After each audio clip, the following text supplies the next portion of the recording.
Stage 2 took 3 years to complete, an entire year longer than the initial estimate. It was during this period, as Benelong Point was again transformed and the vaulted shells gradually assumed their iconic place beside the harbour, that Utzon's struggle for the perfect building was ultimately lost. Utzon's story has now passed into the realm of popular mythology, one in which the enigmatic architect's pursuit of perfection was thwarted by those around him, and the opera house which he envisaged now differed considerably from the one that stands today at Benelong Point.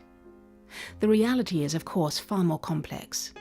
Many people contributed to the building of the opera house. Their agendas and motives were varied, but none sought the same degree of perfection the architect himself desired. Utzon's faith in his ideal was unfaltering, and for a long time, both his considerable talents and his cultural heritage informed his every effort to realise it. This is what gives the history of Sydney Opera House its enduring resonance. The quest for an ideal and the failure to attain it is one of humankind's oldest stories. Utzon's successes and failures, and the roles played by those who helped or hindered him, are as much a part of the story of Benelong Point as the finished building itself. Today, Sydney Opera House stands as an unmistakable symbol of a city and a nation, and is a testament to their endeavours. The idea of Sydney Opera House moved from being a powerful symbol of cultural aspiration to embody an ideological rift between the old and the new in Australia. Clashes between personalities, politics and ideals characterised a period in which the changing programme for the building ultimately led to Utzon's withdrawal and a re-envisaging of the interiors. All the while, 10,000 construction workers, engineers and architects strove to bring the building to realisation. And for 14 times the original estimate of cost, one of the 20th century's most extraordinary buildings took form on Benelong Point.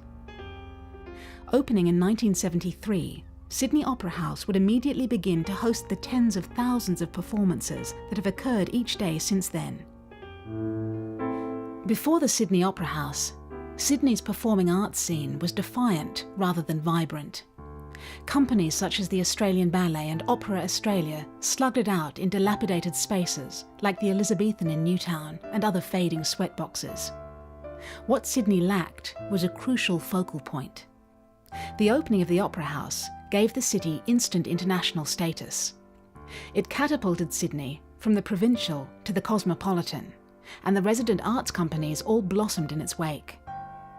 The story of Australia's growth and self-discovery in the arts is told here from 1973 onwards. It is the fascinating story of both daring failure and dazzling success.